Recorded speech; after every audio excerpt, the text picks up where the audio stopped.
it was actually through inner child healing that allowed me to mind my emotions, understand my emotions. And if I was feeling sad or hurt, I would be able to see where that came from. Have you ever seen someone living an amazing life and thought to yourself, how'd they get so lucky? If you are not currently living a life that's on your terms, a life by your design, then this podcast series is for you.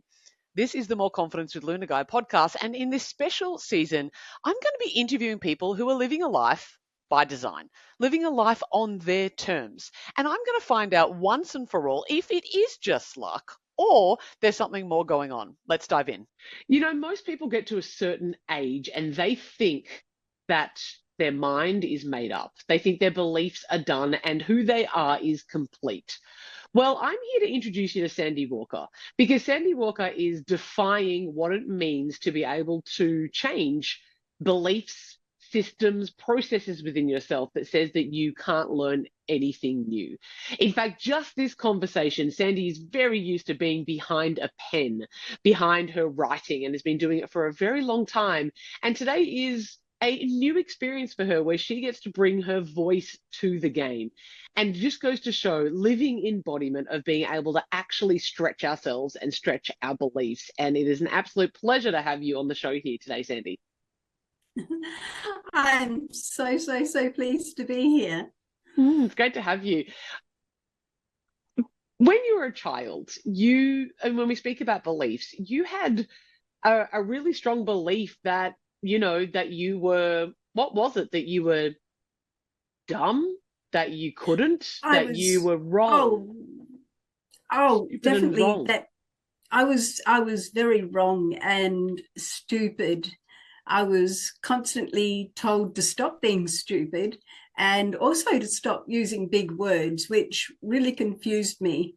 And put together with my mother had 4 boys before me and always wanted a girl, and I came along and she just made it so very clear to me that I was the wrong girl because I didn't like frilly things and I didn't like neat hair and all those kinds of things. So yeah, in my mind, I was very, very, very bundled up in a very small place. You were wrong. You were the wrong girl. You were, despite the fact that you would use big words, which would make you quite smart, you were considered stupid and wrong. How did that impact you for your, I mean, that's your formative years. And I know that so many of the listeners out there will really relate to your story of that. How did that impact you in your life, in your later years, that belief? Well, when I was a child, it didn't terribly, well, not that I noticed, impact me because I lived most of my world in daydreams. So that part was okay. But once, you know, I got to be almost a teenager and even all the way into my 20s, I didn't go for things that, you know, I saw other people doing. I didn't even consider that. It was like I was in this little lane and they were in these other lanes going somewhere else and I was just here. It kind of completely blinded me to any path or any opportunity that I may have had. And it was totally accidental that I found out that I was actually one hell of an intelligent woman. Because I've always been so passionate about writing and reading and learning. I would actually wag high school to go to the library so I could learn what I actually wanted to learn. But not the usual reason why people wag. No. But I was in my early 20s and I was studying English literature, was the actual particular class. And all these younger people, well, they were all even younger than I back then, were getting really, really high grades. And I just, I would be listening to them talk and all these things in class and seeing the grades they were getting. And then I saw that I was actually getting the same or better grades. And I thought, well, I must be pretty damn smart, actually. Yeah.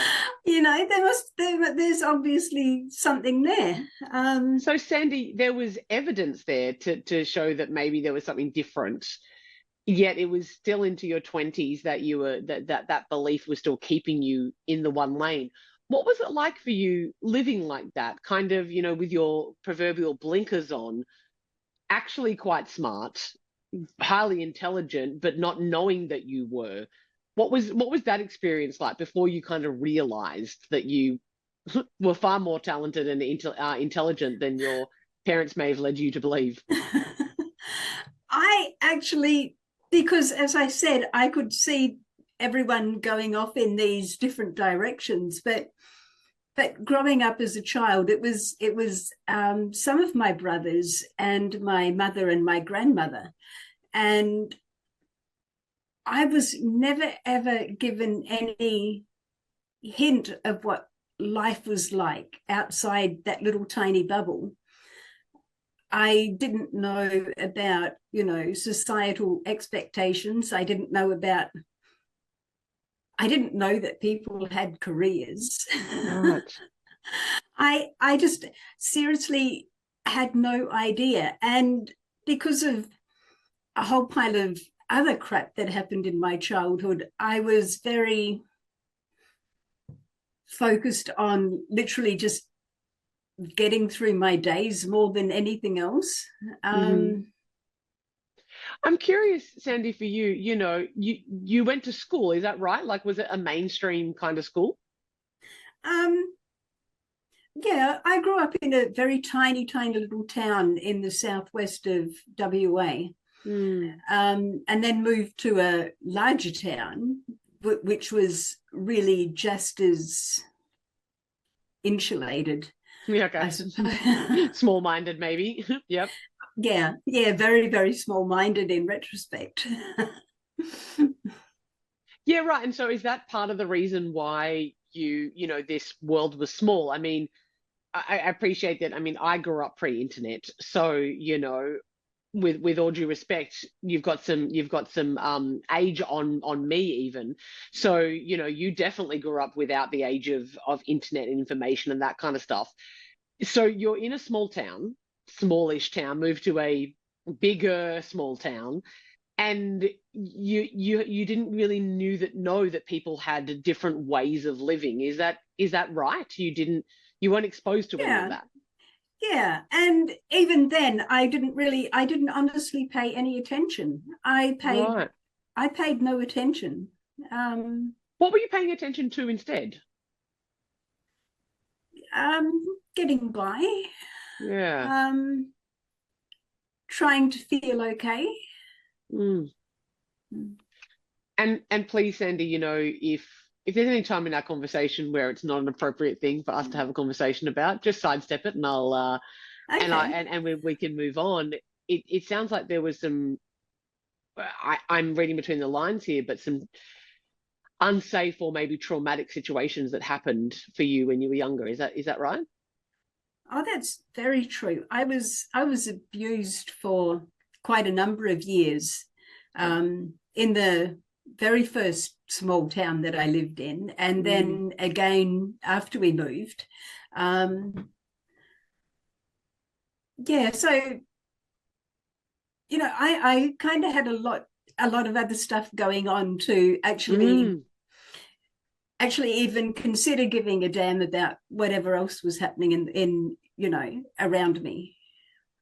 Yeah, and I've heard you say throughout this conversation and through our conversations off air that you know you weren't paying attention to what the shoulds were of the world, right? That those Yeah, never. expectations that of how you're meant to be, how you're not meant to be, all that kind of stuff, all society's rules. Yet knowing what I know about you, and the work that you do as a coach and guide now, and you would I would can only assume that or that you would can relate to the fact that you modeled some kind of behavior in those early days, even if there was no intention.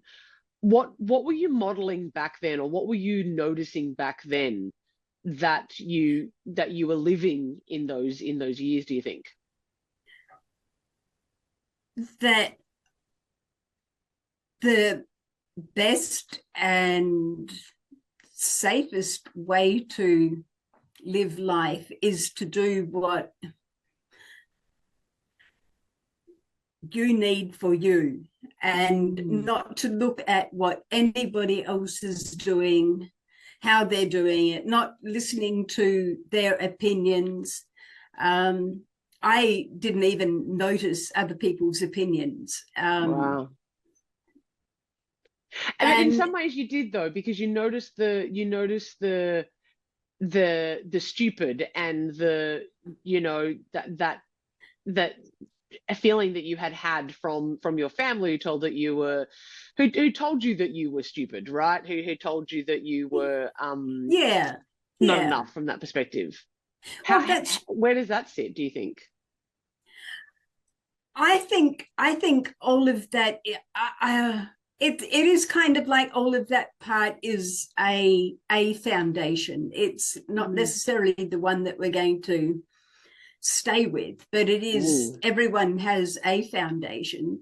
And what was put into mine were all these negative beliefs, as well as because I was abused, there was all this stuff that, you have to do stuff you don't want, you have to put up with crap, you have to pay attention to what other people want and expect, and you have to just do it.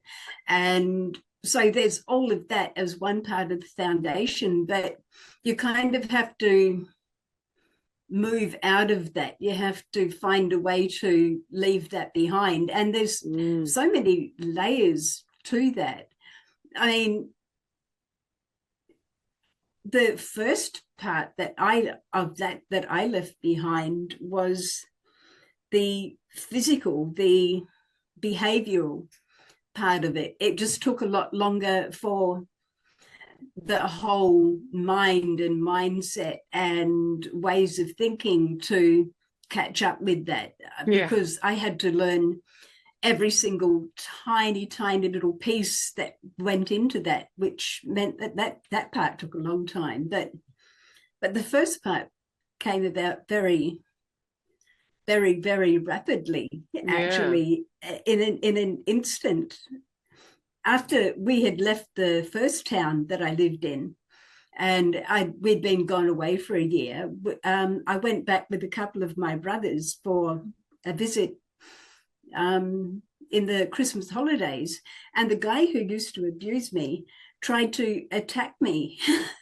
And whereas in the past, because it was such an continual thing, it was just, it was just there. And after, about a year of physical freedom, I fought and kicked and yelled and scratched and bit and made an enormous ruckus. Wow. How old were you at that point when you returned? I was 11. 11. And I just ran like crazy. And all that I remember were all these adults coming out of nowhere to see what was going on, but I was gone. Sandy, I'm so curious about this, and thank you for sharing, because when we talk about the foundations there, I'm hearing, and I've been a coach for many years myself, and had my own journey, which I'm sure I continue to, and you do too. These foundations that we often have, most people get stuck. Like, most people genuinely get stuck in those foundations belief of, you're stupid, right? If we have that foundation belief that you're stupid and that you're stuck and that you're not okay, then generally what happens is that people continue to do that for years, if not decades, actually more likely to be decades, right? You're stupid, stop using big words, and that you're wrong.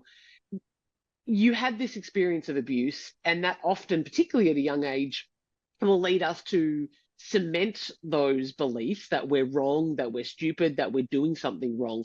What do you think at the tender age of 11 gave you the, oh, heavens, I'm just going to say it, gave you the balls, like gave you the cahooties to fight back in that moment? Because it's pretty likely that for most people in that moment, the same pattern would have just been triggered and you would have just gone under like you had before. What do you reckon was the difference that made the difference for you? I do honestly think that it was during that time away that it just broke the pattern. It just that whole chain was snapped. And in that year away, I was living in a place where I actually hated living there. I didn't like anybody there. They were so judgmental right from the first day I arrived. They always kept on asking me where did I come from, because they didn't even think I was Australian. All kinds of strange things. And I just spent hours and hours every day by myself, and I would be walking and thinking, I don't know what I was thinking about, but I would be just, it was very, very wonderfully full of solitude. Yeah. And that was physical solitude. And that, I think the physical solitude was the most important, and it was what I really, really needed the most. And it wasn't until this guy tried to come through my boundaries, which had grown so wide, that it was just so instinctual, like no one's coming through here. Yeah. No one is coming through here. It was automatic. And I've been that way ever since. I mean, as you can tell, I can be very open, and it's kind of, you could suppose that I don't actually have boundaries, but I still have really, really very strong boundaries that they're on your terms. Everything, it's absolutely on my terms. And if it isn't, I literally physically cannot do it. I cannot do it unless it is on my terms. I'm hearing this real changing moment, and I know that it may have happened maybe serendipitously or without intent when you were in that like 11 11 or 12 kind of age. What I'm hearing the theme is are really sensible though, right? You physically were able to remove yourself from the situation, irrelevant if that was not by your choice, but having the pattern interrupt, having the break, knowing what you now know about transformation, you had a physical break in the behavior or the treatment that was happening. And because you weren't accepted all that much by the people, and they were kind of, you were a bit on the outside, that gave you a lot of time to be alone and soul search, even if you weren't doing any of that intentionally. And as a result of that, you've created boundaries. So when you're put back into the situation where your boundaries are being crossed, it's like you had an allergic reaction to it. And it was, yeah. And it sounds like you have ever since. Do you look back on that 12 months, like that year away, or that coming, the prodigal son or daughter returning home in that moment? Do you see that as a really changing moment in your life, do you think? Oh, absolutely. Yeah, huge. Yeah. I had no idea at the time, but yeah. I know that for you, you were depressed from a very young age and into your 40s. You were always kind of on that path of seeking some action or knowledge that would help you. You studied psychology, and you spoke with a psychiatrist and was labeled many things, I can only imagine. Oh yeah. And you got into spirituality. You found your inner girl. Can you tell me what you mean by the inner girl? What does that mean, and how did that turn your life around? Well, that's what I call my inner child. She's my inner girl. I have a few. But yeah, I was meditating one day, and this was even before I'd even heard of the concept of anything. And suddenly I just felt her, and we just started having this conversation. And I actually have a tattoo of where I felt her. Wow. I drew her and had her tattooed there. But that actually got me looking for more and more information about our inner child, and it was,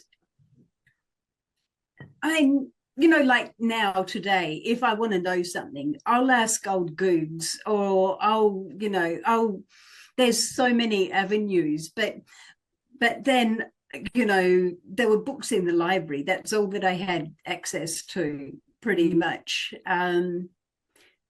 So finding out what I personally needed to find out took me a long time. Yeah. But no, I kind of just would sit down, and I found that I could, during writing, because I write every single morning, that I would suddenly be having a conversation with my inner girl, and the handwriting would change, the language would change, everything would change. Wow. But it was actually through inner child healing that allowed me to mind my emotions, understand my emotions. And if I was feeling sad or hurt, I would be able to see where that came from. Whereas before, it was particularly negative emotions, but also very good emotions. It was like I was being suddenly bombarded with them. Yep. To such a degree that there was no way to find the thinking that was beneath it. So with inner child healing, I was really able to not exactly, separate emotion from thought, but see, but distinguish different aspects of what was happening. You said something really fascinating there about, when the emotions bombarded you, you couldn't see the thought that was behind it. When you were able to create some space, not necessarily separation, but space between the thought and the emotion, what have you come to know now? I mean, that was maybe, you started doing that kind of work in your 40s, and now you teach other people how to do it, or, you serve people to be able to help create change. What do you now know about thoughts and emotions that we need to know? Oh, I can bring it, it comes down to three sentences. Thoughts create feelings, and your feelings are what decide our actions and behaviors, and our actions and our behaviors are what control our experience. Amen. And it's that fucking simple. And if someone had come up to me and just said, by the way, this is what's happening, and even with those short sentences, I would have sat down there and really thought about that and played with each sentence and figured it out for myself just from that. So can we say it again for the audience? Can we just really break this down? Thoughts create feelings. Is that what you'd said? Yes, thoughts create feelings. Okay, that's number one. So number one is thoughts create feelings. Number two, your feelings will decide your actions and your behaviors. Your feelings will decide your actions and your behaviors. Number three, your actions and behaviors will decide and control your experience. Your actions and behaviors will decide your experience of life. Yep, of your life, of your day, of your minute. So it goes without saying then with that, Sandy, that the very most important thing that we could possibly do is to learn how to, well, I'll leave the word up to you, but if we can influence our thoughts, then that will impact our feelings, which dictates our actions and behaviors, which will impact on our experience of life. Is that right? That's correct. I love this. And what I also love about that is our thoughts are telling us actually what we believe about ourselves. You know, those words that we have rumbling around in the back of our head saying you're this or that, blah blah blah, all the blah kind of shit of life that you have going on. That's actually your mind just telling you what you believe. And once you change what you believe and you change the language that you're speaking in, then you also get to totally change your feelings and your behaviors and your actions and your experience. I want every one of the listeners just to take a moment to take everything in that Sandy has just said, because there is this key to the universe moment that I want everybody to hear. And if you've, listened to my podcast before, if you know my work, if you are familiar with my books, which I'm sure lots of my listeners are, I teach the very same thing, and Sandy and I have never had a conversation about it. I just want everybody to become really aware of this, that Sandy and I have never had the same conversation. Neither of us, I'm assuming, have read that necessarily in a book. It has been a universal truth to which we have concluded upon simply by observing the nature of our experience. Is that probably fair to say for you, Sandy? That is absolutely fair to say. Yeah. So, thoughts are creating the feelings. Feelings are determining our actions and our behaviors, and those actions and behaviors are things that will impact the way we experience the world. And what you said there is your thoughts are just there's almost a vision that I'm getting through. It's almost like the projection of our beliefs. Yeah. So then it goes without saying, Sandy, considering where we've started this conversation in regards to, those formative beliefs that you had around you being stupid, right? You had that belief that you were stupid, and you were wrong. That's a belief that informed your thoughts. Those thoughts dictated how you were feeling, and that feeling impacted your actions and your behaviors, and those actions and behaviors change your experience of the world. How have you, or do you, change the beliefs?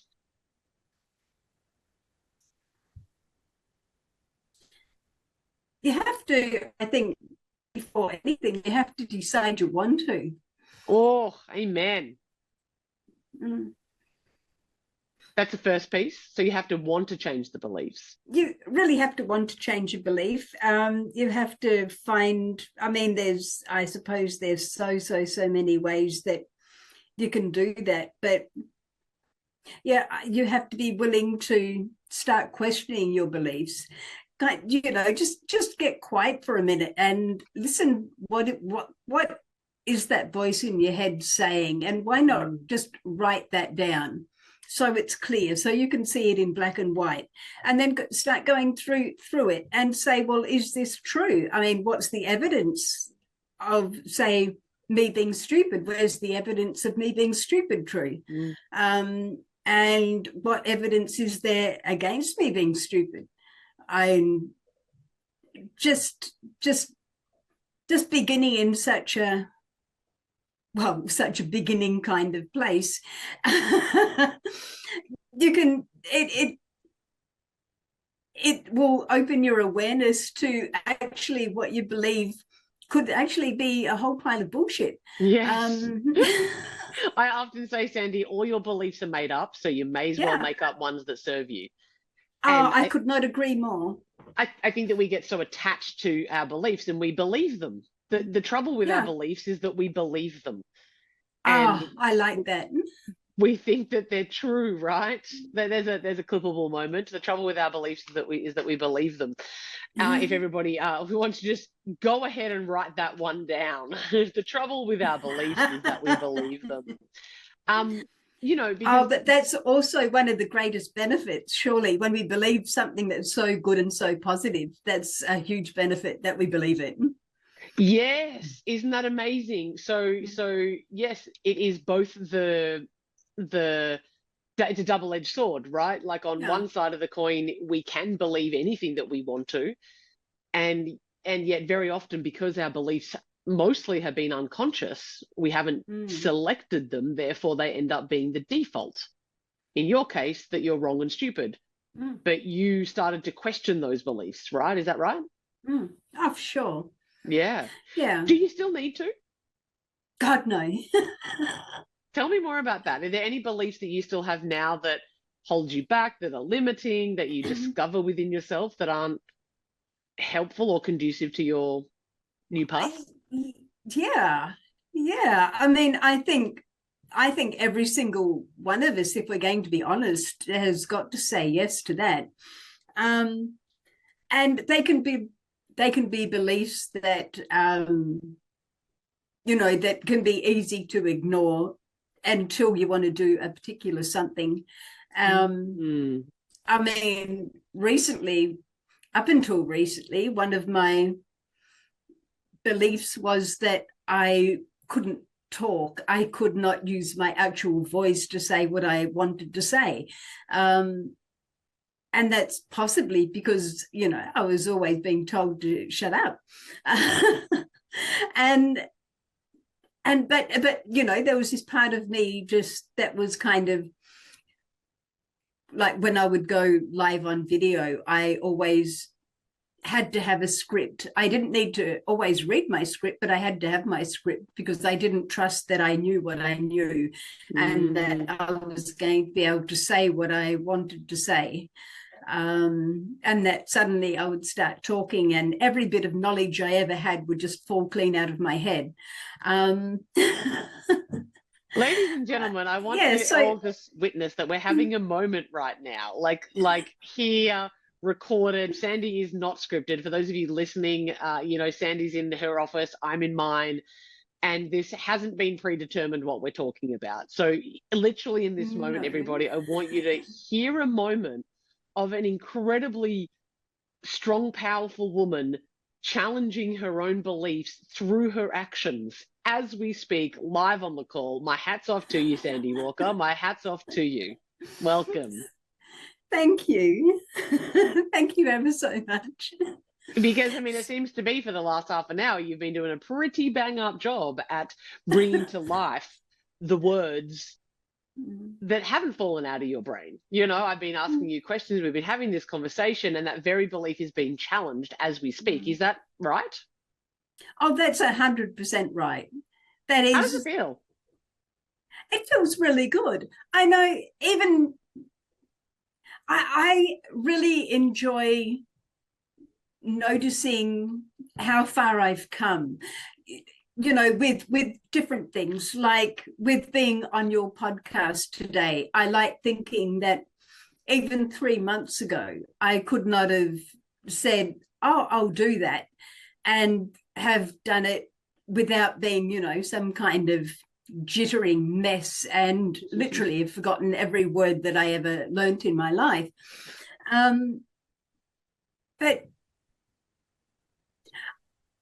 the thing about beliefs is when you start changing, say, this belief here and that belief there and that one over here, in the background, there's all these other beliefs slowly changing and evolving that you don't notice until you think, I think I want to do that.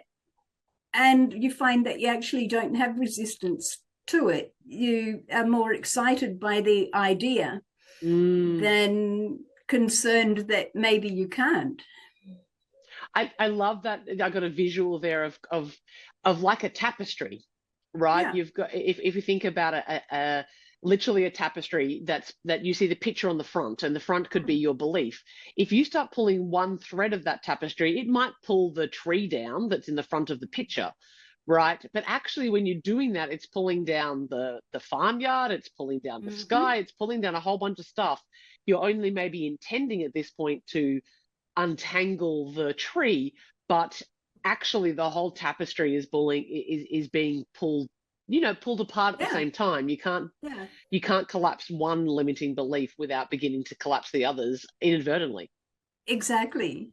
So what have you been doing in the last 3 months that have led you to then go, oh, okay, I'm up for being able to speak in this podcast? What beliefs have you untangled to bring us here? Oh, God, I think for me, it's usually I have an idea that I want to do something. Or I'll get this nagging thought in the back of my mind that just keeps popping up. Like lately, for the last 3 months, it's been, I want to just start popping up doing live video. And that's ludicrous for someone who always used to, if someone pointed a camera at me, I damn near have a heart attack and do anything to not have my photo taken. I would not be on video.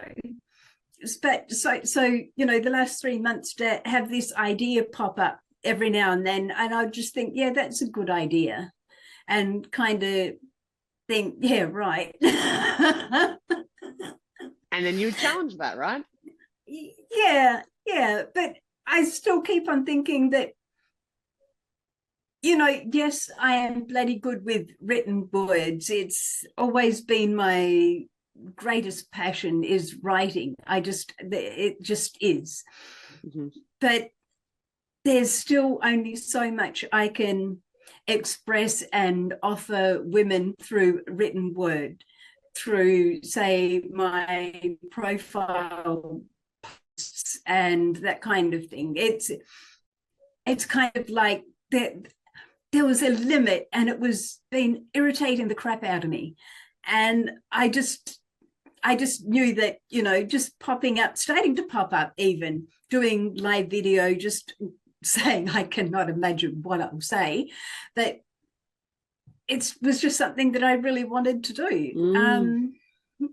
Yeah. What I love about what I'm hearing here, Sandy, I get a lot of people, and a lot of my clients will speak about this of like, where do I even start?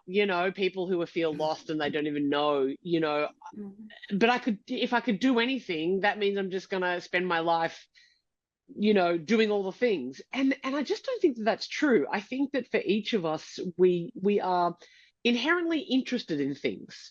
There are people who love lizards. I was talking to my housemate the other day, and they've got a nephew who loves lizards and has been fascinated by lizards and reptiles ever since he was little, and it hasn't gone away. I like him. Yeah, there you go. See, continues to love reptiles, right? I have no disdain for reptiles, but I have zero interest. It hasn't, if I was talking to a loved one about it, I would only be interested insofar as I'm interested in them and their passions. But I really am not interested in lizards at all. And so what I find really interesting is that, to me, and it sounds like you're very much the same here, Sandy, in terms of the listener being able to start to uncover, there are natural things that you are curious about. And to me, I'm a try anything twice kind of girl. I'm a, try anything, give it a go. I'm curious, passionately curious about things, to give them a go, but only the things that I actually care about, right? I have no desire to learn about dinosaurs. I don't care. But I have a huge passion to learn about maybe dance. I have a passion to surf. I say passion, I mean I'm curious. I don't even mean a passion. I mean I'm curious to know if I could do that. Yeah. And I want everybody to just notice this in Sandy and notice this in me as well. Where we have natural curiosity and where their mind goes, I wonder if I could. And then if your mind goes, nah, I never could, but I'd really like to, they're the beliefs that you need to limit. Sorry, challenge. They're the beliefs that you need to challenge. They're the beliefs. I'll tell you a story. I was in Japan with my mum. I took her there for her 70th birthday. It was her first time overseas, and first time with a passport. Had never left the country, and we were there, and we were at Universal Studios in Osaka. And I love going on rides. I love roller coasters. I love all that kind of stuff. And she's in line with me. Sometimes it's 2-hour wait line, right? So she's waiting in line, and she's like, I'm going to go on this ride with you, but I'm really scared. I'm like, okay, Mum, like, do you want to do it? She's like, yeah. And, me being the kind of person that I'm like, do you actually want to do it? She's like, I have to face my fears. You tell me all the time that I need to face my fears. Right? My beautiful mum. And we continue in the line and we chat about this, that, and the other. And we see a sign that says, do not ride if you have neck pain, heart things, all this kind of stuff about what you should do. And she goes, oh, I don't know about this, Loons. Like, should I? And I'm like, tell me, Mum, do you want to go on the ride? She goes, well, I should, because I shouldn't let fear control me. I said, it's not what I asked. Tell me, Mum, is going on the ride something that you want to do? She's like, looks up at the ride and goes, well, not really. I just think that I should overcome it. And I said, here's the thing, Mum, it's not what we do, it's why we do it. This is not about overcoming all of your fears. I don't particularly like spiders. They give me the creepy crawlies. I don't need to overcome that fear. I mean, I can insofar as the sense of like dealing with them in my house. We are in Australia after all. But like, I don't need to go into a cave with crawling with millions of spiders. It's not a No. limit for me. But if I really wanted to work in the caves and fear and spider was my limit, then I need to overcome it. And so I'm hearing that in you here, Sandy, and my mum and for myself, if you have a limiting belief around something that you want to do, then I believe it is your duty to overcome that. What do you think about that? I would have to agree wholeheartedly. And it also makes for the easiest starting place to begin changing your life, because it's already something that you would really like to do. It's already something that makes your heart skip a little. And that's heart skipping a little in anticipation and a little bit of terror at the same time. It's a beautiful combination, by the way. How do you deal with the terror side of things, Sandy? Because many of the listeners are sitting there going, I would really love to, but I'm far too scared.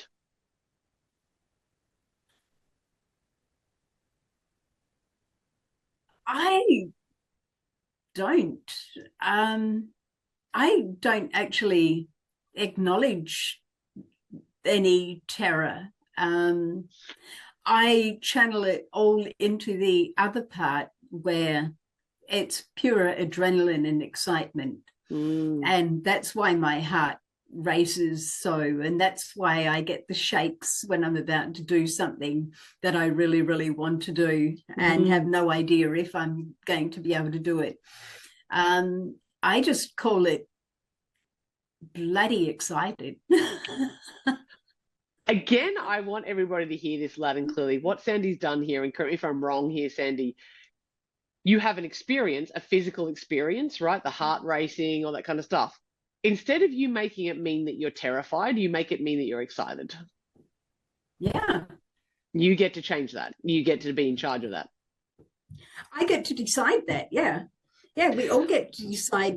We all get to decide how we feel. And we do. We get to decide what to call how we feel.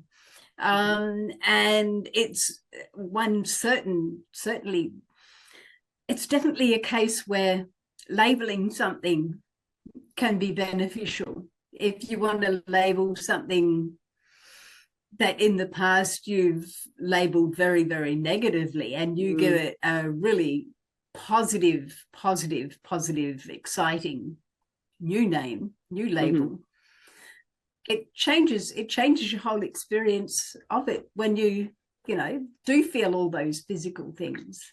Doesn't it ever? I just remembered my very first panic attack and how I totally ignored it because I was that upset about what I was upset about, that the physical parts of it were more inconvenient and annoying than anything. It didn't bother me in the slightest. I was just annoyed about the whole physical aspect and upset about what upset me.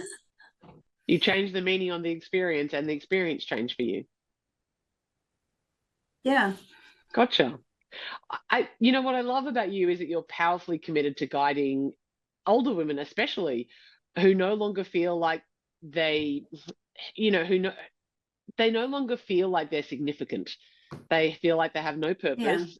Yeah. And you're there to guide older women who have lost their confidence and that all important connection to self, into their place of resilience, strength, and into lighting their internal fire. You do something called rapid transformational therapy. It's known as RTT. Can you tell us a little bit more about how we might work with you one-on-one and be able to tap into some of this wisdom of yours, Sandy? Yeah, actually the best way to work with me is I have a 7-week program called Woman Rising, and it is based completely on rapid transformational therapy, which is hypnotherapy. It's a hypnotherapy that embraces psychotherapy, NLP, cognitive behavioral therapy, hypnosis, and neuroscience, and actually has it has, I think if I remember right, 13 different tools that I get to use in your hypnotherapy session. But yeah, so with Woman Rising, it is based on rapid transformational therapy, followed by a whole lot of mindset coaching sessions with me one-on-one, where we really get to not only just change your whole story that you've been telling yourself. We go to where certain beliefs were made, why they were formed, how they came about, and to completely transform them, really. I do hope I'm making sense, and I'm making perfect sense. To me, if you're looking for a 7-week process guided by somebody who clearly lives and breathes this, who've done it for themselves, because you want to move from feeling insignificant and to realign with your inner connection, then this transformational therapy, rapid transformational therapy with Sandy is the place to go. I'm going to leave all the show notes, put the links to your bio, all that kind of stuff. If everyone wants to check out the show notes to work with Sandy Walker, it has been such a pleasure having you here on the show. Thank you for your wisdom. Thank you for your life experience. Tell me, Sandy, if you could wrap it up in 5 words only, what it takes to live life on your terms, what would those 5 words be? Follow your passion wholeheartedly. Follow your passion wholeheartedly. I love it. Sandy Walker, thank you for being here. Thank you for being on the More Confidence with Luna Guy podcast. It's been an absolute pleasure to have you here. And of course, for my listeners at home, tuning in, if you do want to go on a transformational experience, I'm running my last Claim Your Confidence for 2024 and possibly live at all. We start August 5th. So by the time this comes to you live, you'll only have just a week or so to jump on in and get those last enrollments. If you don't know where to start yet, go ahead and read my most latest book, Get Happy and Free. It's all about unlocking the happiness code. And if you want to learn how to love yourself and love your body, of course, my first baby, Perfectly Imperfect, Your Complete Guide to Loving Yourself and Loving Your Body, are both available on Amazon, on Audible, and on my website, lunariagaia.com. Thank you for being here. I hope that you learn to love yourself wholeheartedly and that happiness is the place that you get to find within you that you can always access. Thanks for being here.